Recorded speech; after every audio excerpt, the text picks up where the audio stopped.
Hey guys, here's Louie, and on this episode we are going to talk about, should I have a plan list on my new build? So for you guys out there, or girls out there that have bought themselves a project just like I did and don't know where to attack, or what should I get, what should I be looking for, which sheet metal should I buy for the car, how do you go by of where am I gonna approach the car first, what I'm gonna do first. And the reason this came to my mind is because I have a big mess in my garage. I want to arrange the corner there. I have a couple of Pontiac engines that I would like to put away and have more space. So with that said, I am going to say that number one on the list is arrange your space. Wherever you are building this car, as of for me, as an example, I am building it right here at home, at my home garage. And I like to be organized. I really do. It's important to be organized. I have some tools hanged up on the wall. Okay. I have some tools inside toolboxes there. I like to keep space between my project. There I have enough space to walk around my cars. Okay. As you can see, I have more than enough space, and also space at the back. All right. So number one to me is keeping your area nice, organized, and clean. Okay. I chose this engine bay here at my garage because if I need to get something inside through this garage door and into my house, passing that door there, you get into my house, I need a car here that is drivable. So my 68 Firebird here, she's a driving car. Okay, and I'm really close to the finish line. I'm still on this car, more videos to come. But if I need access to go inside the house with a brand new TV, whatever the case might be, I need the car to go out before I could go in with the merchandise. Okay. So I always pick this engine bay because at the end here is just the wall of the garage. But I have so much space here. Like I said, I'm really, thanks God for this garage.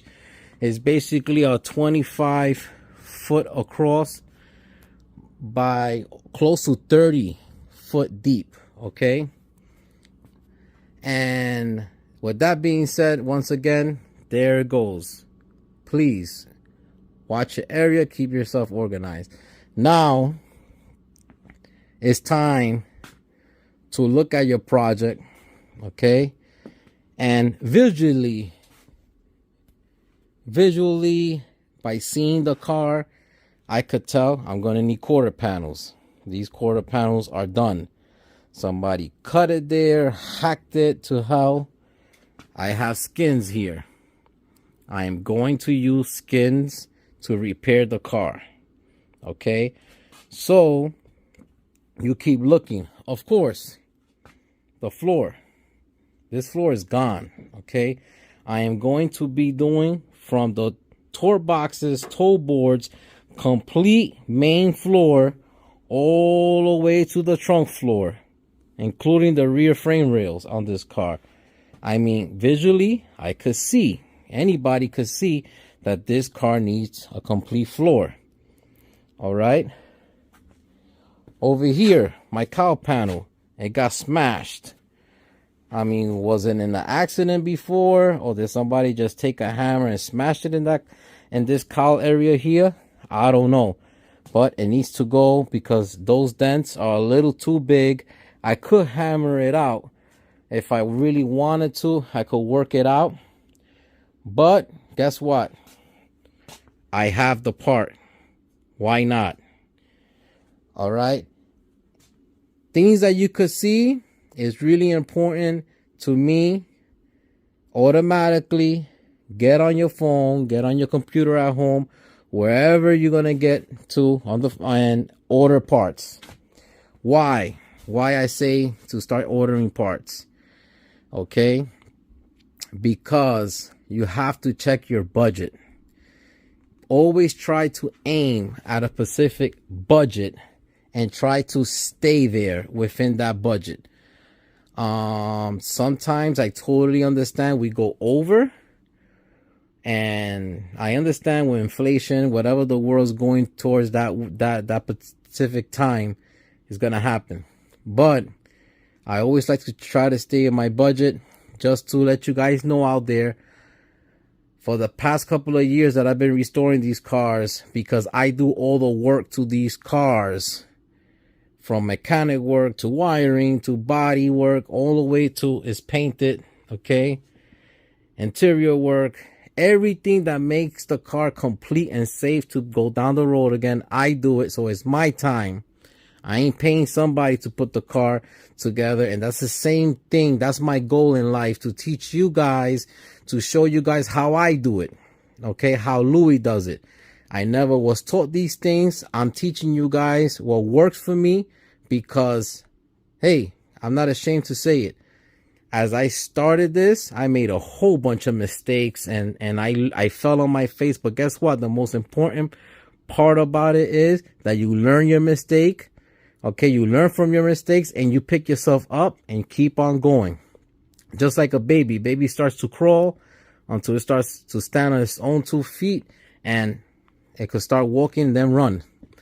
So the same thing that basically have to happen to everybody that's getting into this hobby. Take baby steps, okay, and you'll get your project done, and you'll save a lot of money you doing the work. So with that being said, start ordering your metal. Now you guys are gonna come and say, oh, which metal panels, which body panels should I stick to? AMD, OER, there's a whole bunch out there, Dynacorn. I have used all of them. Absolutely, I have used all of them. And you know what I have to say about that? They all have problems. Nothing is like the real thing, okay? And with that being said, remember, from the beginning, when these cars was built in the 60s, they was never perfect to begin with. But with a little tweaking here and there, you could make them real close to perfect, and even looking better than the day they was built. So what I'm trying to tell you people is that, to me, I'll buy any name out there that happened to work for me in the past, okay, and also budget friendly. Okay, it all comes down to a money game here. Your budget. Once again, try to stick with your budget. All right.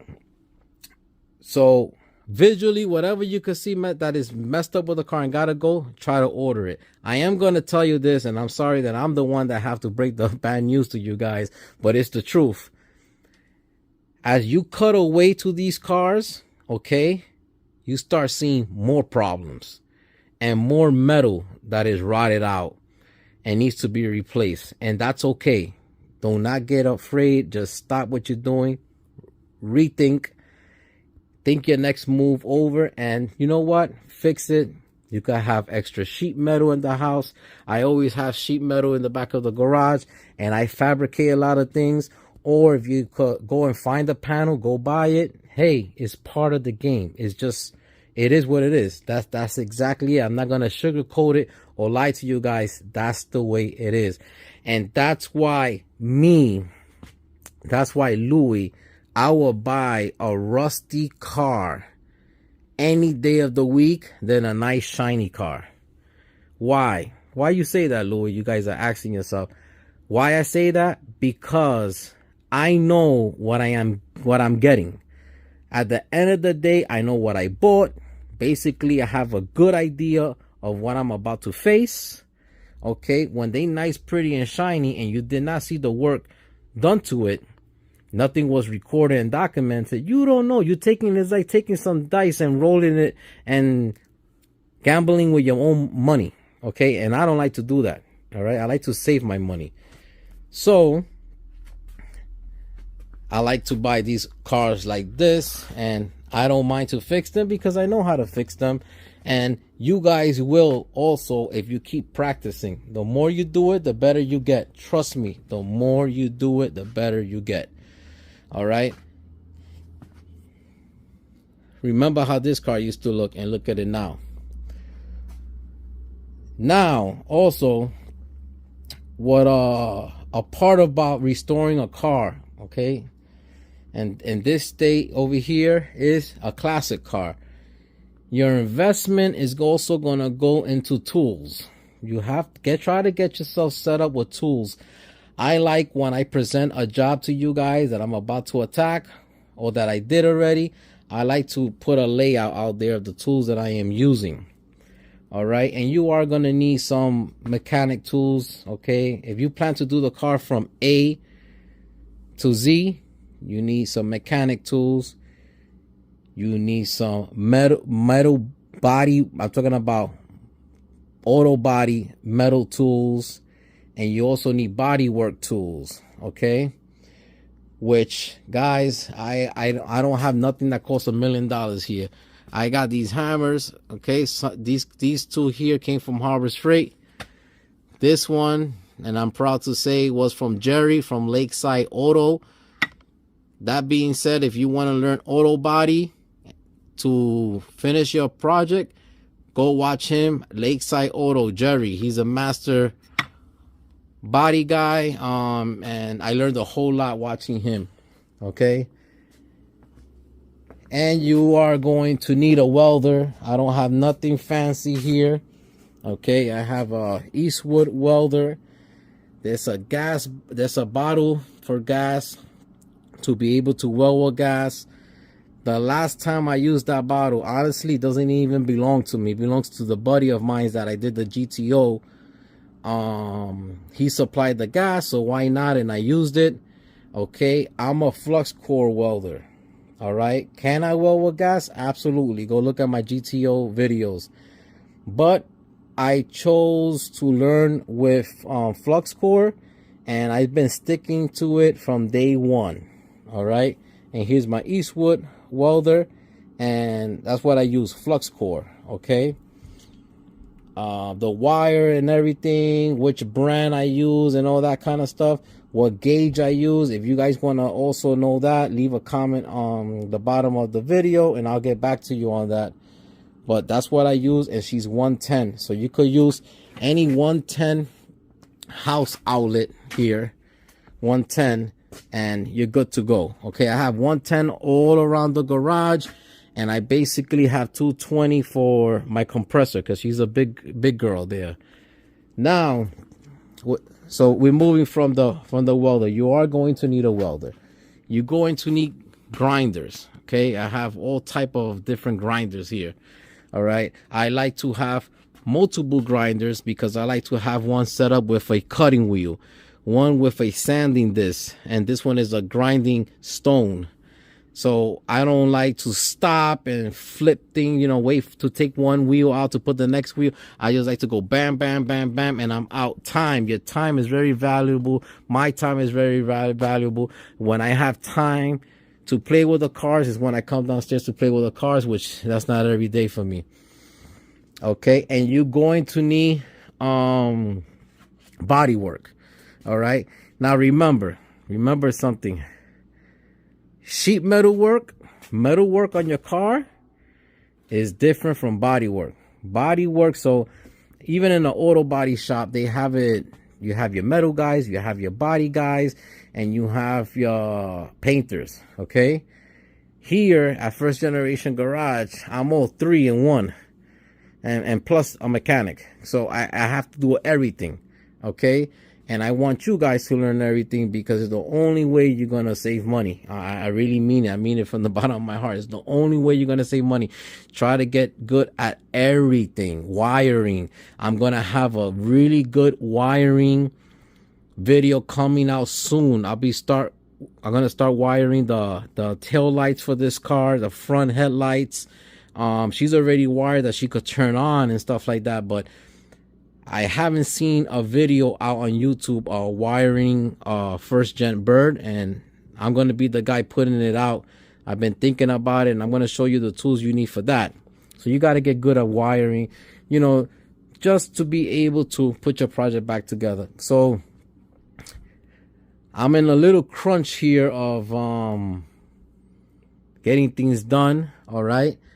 This video, I just want to share with you guys how to get repair mentally, physically. Everything comes to a play while restoring a classic car. All right. And nothing is cheap. I'm going to be honest with you. Nothing is cheap to restore a classic car. But is it doable right at home? Is it doable of yourself doing it? 100%. All right. I expressed that thought of mine. I show it. Okay. Jonathan at Vinyl Village Garage shows it.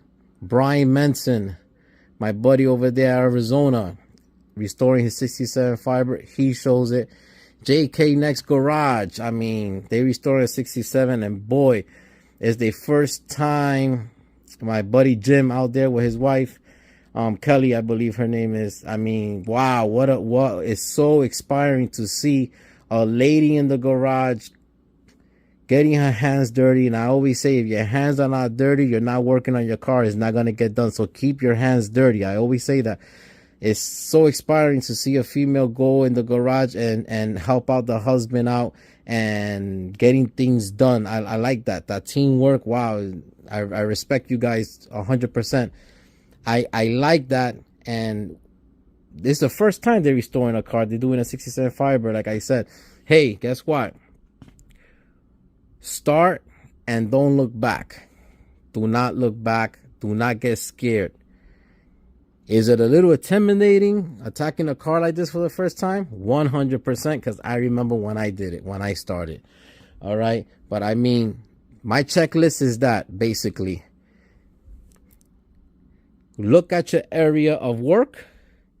Make sure it's nice and clear for you to walk around your project. Keep yourself as organized as possible. Really important. Really, really extremely important. Okay. Take a look at your project. Start putting the numbers together of the sheet metal you're going to need. Automatically what you could see. Try to order it. Sometimes these things are on back order for months. So if you could order it, you could afford it to do it at that time, do it. Don't be afraid to buy from Dynacorn, OER, all these people out there, because they all have their little tweaks here and there that you have to fix to make it look right. Okay. Go to places like Harbor Freight.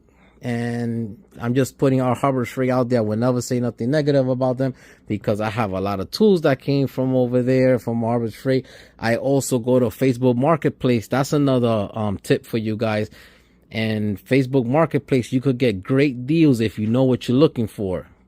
You could get some great deals and save that money. Remember, all the money you're trying to save, that's the money you're trying to go and finish your car with and add it to the bill. And you'll be good to go. Facebook Marketplace, all that stuff.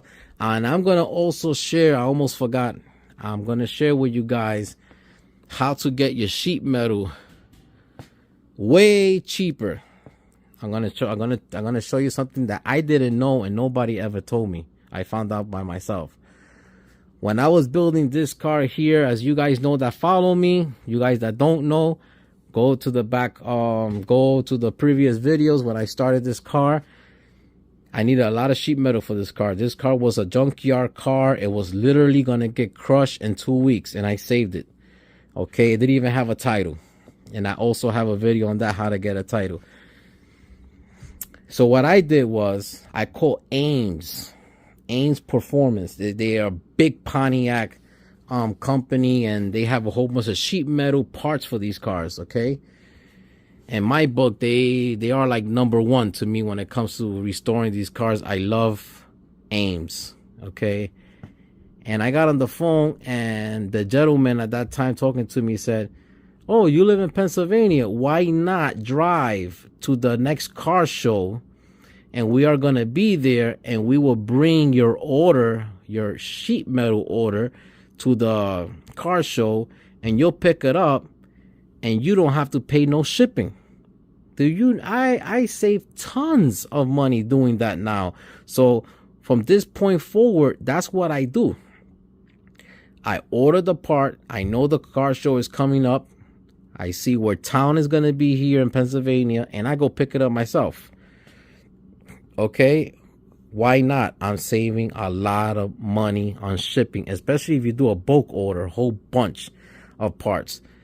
So I hope you guys found this video helpful.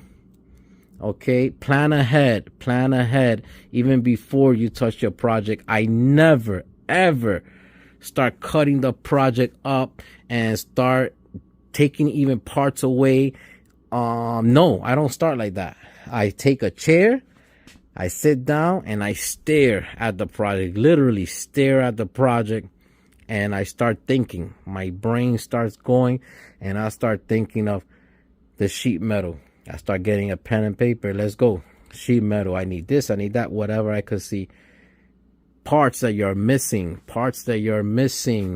okay? Instrument panel, steering wheel, seats, whatever. Start writing that down, because if the price is right, you might run into it. Know your list. Take a picture of your list, have it on the phone for when that part comes up. Marketplace, car shows, swap meets, you could pick it up right there, because you know you have your list and you know what you are missing. Extremely important. Well, guys, with that being said, I want to give a special thanks to all my new subscribers. I'm almost hitting the 1,000 mark on subscribers. And guys, share my channel around. Let's make my channel grow. And believe me, there is so much videos to come out there. Like I said, I have a wiring video. I have a video that I haven't released yet, how to make a 2 carburetor cleaner to a 4 carburetor cleaner, because they're getting really expensive for Pontiac. All right. And with that being said, the next time you see the Lovebird, the subframe here is going to go bye-bye. But I will explain the subframe, because I found something different here I never seen on a first-gen bird. Is correct, but a lot of people don't know. And subframe will be removed the next time you see the Lovebird. And my first attack starting the repairs is going to be on the dashboard and on the firewall. I always like to start with that, because it gets me in the mood and it gets me motivated. From there on, when you see this stuff that looks so crummy and rusty now come back to life, you want to continue from this point all the way to the back. You want to continue until she gets done. I hope you guys enjoy your weekend. I'm off this weekend, and I'm going to be playing with the cars. Take care. Bye-bye.